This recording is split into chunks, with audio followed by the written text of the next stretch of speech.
What is your best holy crap that actually worked moment? I was too drunk to get into any of the nightclubs. My phone was dead. I had no money. I had lost the people I had come with. I had no idea how I was going to get home. Then I saw a guy that was in an even worse state than me throwing up in the gutter. I went and sat with him for a minute because I had nothing else to do. Then I had an idea that only an extremely drunk person could have. I offered to call an ambulance for him so that the medics would have to take him to the hospital near my house. The medics show up. I pretend to be his best friend. He's too drunk to speak coherently, so they believe me. I get a ride with him to the hospital and walk home safe. As an EMT that takes drunk people to the hospital all the time, couldn't stop laughing at this. I'm now rethinking all the friends of these drunks I've ever transported. GG. Got 72 noise complaints at hotel after a wedding. Went to check out the next morning and they told me I had extra charges for the excessive complaints. I told them I'm not paying them and they just said okay. I was completely shocked that it worked. And blacklisted. Options for next wedding now reduced by 1. How the duck do you get 72 noise complaints? Edit. Okay, I get it. It's from 72 virgins. Please, keep saying that, because no one else has. He was probably making a lot of noise. This guy ducks.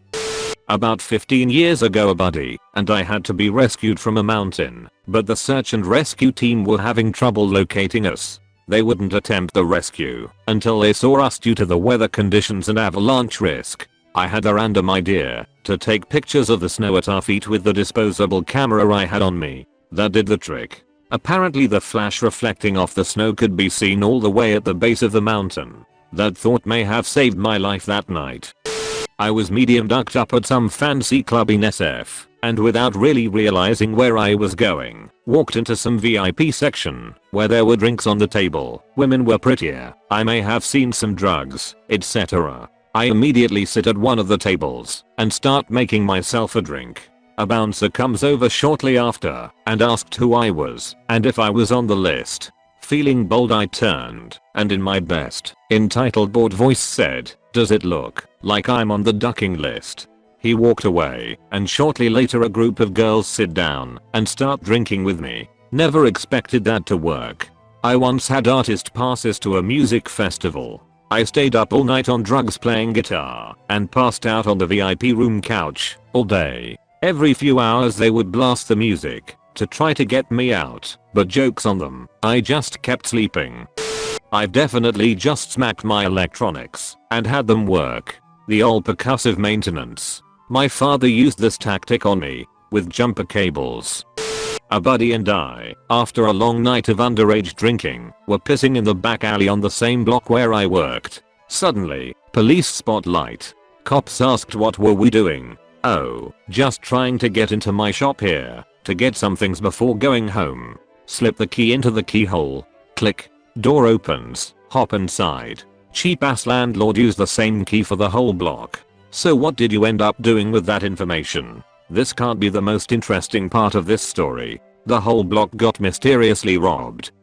Wrapping my Xbox 360 in towels and letting it overheat to fix the red rings of death. We brought a printer back to life by baking the insides in our oven. I'll never forget that morning. My father in his business attire, 2 oven mitts, and pulling warm fresh chips out of the oven. Now that you say it, I actually pulled my PS3 apart and put the motherboard in the oven to reflow the whatchamacallits, and it totally worked. My PS3 went from a brick back to being operational. Meals tasted a bit weird for a while though. Did they taste a little gamey? Stood up to do a presentation one time at school. Literally had written it minutes before class began. Had 4 points to discuss on a cue card. Only person to get an A. Teacher even said it was clear I was the only one of the presenters that day that had understood any of the material and the only one who had adequately prepared anything. Proof that knowing how to think is more useful than knowing what to think. If you can't dazzle them with brilliance, baffle them with bullshit. It was mid-August and I was in a park near Sudbury around Killarney National Park. We had to do some clear cutting in a horrible bramble bush area infested with horseflies. Close to where we worked there was a tool shed we were warned often had thousands of flies inside. There was no way we could get our tools out of there. We brought some gasoline with us, and I found a glass bottle. So I filled it up with gas, put a gas-soaked rag in it, and had someone run up to the tool shed to pull the door open and run away. I lit the Molotov cocktail and hurled it inside.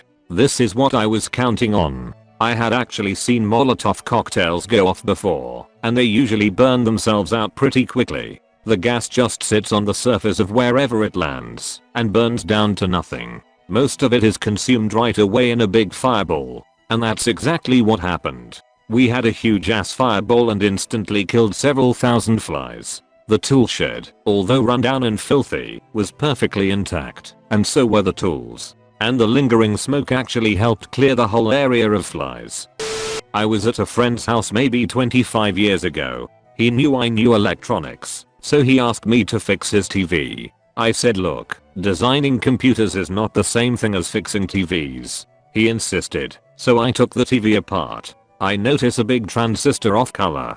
I wrote down the number, went home and looked up the number, and discovered it was an NPN transistor.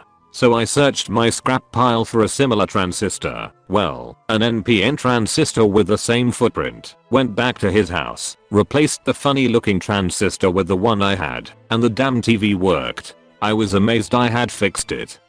I've lived in Quebec for about 21 years.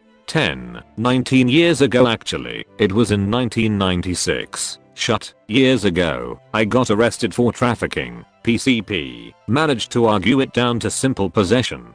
Got 3 weeks in prison and then was released with 2 years probation. Sole condition was that I do not leave the province of Quebec. Yeah, about that. Ended up going out west to work in Alberta for 2 years, then came back home and was promptly arrested for liberté illégale, illegal liberty. How the law works is that I had been released early but was still technically under their thumb. By leaving the province, I had escaped prison, basically. Standard punishment for that is back to prison for double the time that you were on the lam, with no early releases. I was looking at 4 years in prison. Oops. The prosecutor asked me why I did it. I thought fast, then gave him my best smile and said, well, 2 years ago my French wasn't as good as it is now. You only gave me the papers in French, so I didn't understand the conditions. Total bullshit too. I had lived in Quebec for a decade by that time. Instant acquittal. Cop here. During my first week on the job I witnessed a strong-armed robbery during a local music festival. The robber punched a woman in the face, grabbed her purse and ran away. Me and my partner immediately gave chase, but the robber was a fast little ducker and there was no way we were going to catch him. My partner flung his bat and frisbee style at his legs, which became entangled, causing him to fall. The robber actually gave us props when he was in the back of our car. Horrible tactics from a safety standpoint, but it worked. I was in the Navy and stationed in Japan. When we flew home we did not need a passport, just our military ID. Well, I was flying home and had somehow lost my military ID in transit to the airport. I managed to get through check-in and security with my US driver's license and my leave papers. When I reached Canada I was pulled into a tiny room by US Customs, though they couldn't believe I got on the flight either. This was after 9/11. I picked a desk lock with a small flathead screwdriver and a paperclip. 25 XP. Got pulled over because my headlight was out. Even though where I'm cops no longer give fix-it tickets, I asked that he give it a few whacks with his flashlight to see if it'd turn it on. It did. I got to make a cop giggle and I drove home safely. Moved to Indianapolis without a job lined up. Decided to just rent a mailbox and put it on my job applications that I blanket applied for in my car while sitting in a McDonald's parking lot. Had 8 interviews lined up by the end of the day. Did you get one of the jobs you interviewed for? I got 3. I played a few chords of guitar, like GDC in some stupid fashion to a chick. Told her it was a song I was working on. She got super turned on, and I banged her minutes after. I didn't know WTF I was doing, but it worked. What the duck? My PhD. What's the dumb bear down version for us layman's? Bacteria living where they shouldn't be. So a gynecologist asked a girl if she wanted to come over to my place for a Netflix and chill time. We watched Netflix and chilled. I realized I'm old when I went over to a guy's place to watch Netflix and chill on my period, and he looked at me like I'd stepped on his duck. Sorry, dude, but thanks, much younger guy, for wanting to bang me. I blew him instead, so my story has a happy ending. Checking the fridge in the middle of the night and not spotting interesting food. Closed the fridge and opened it again. Proceeded to devour newly revealed leftovers.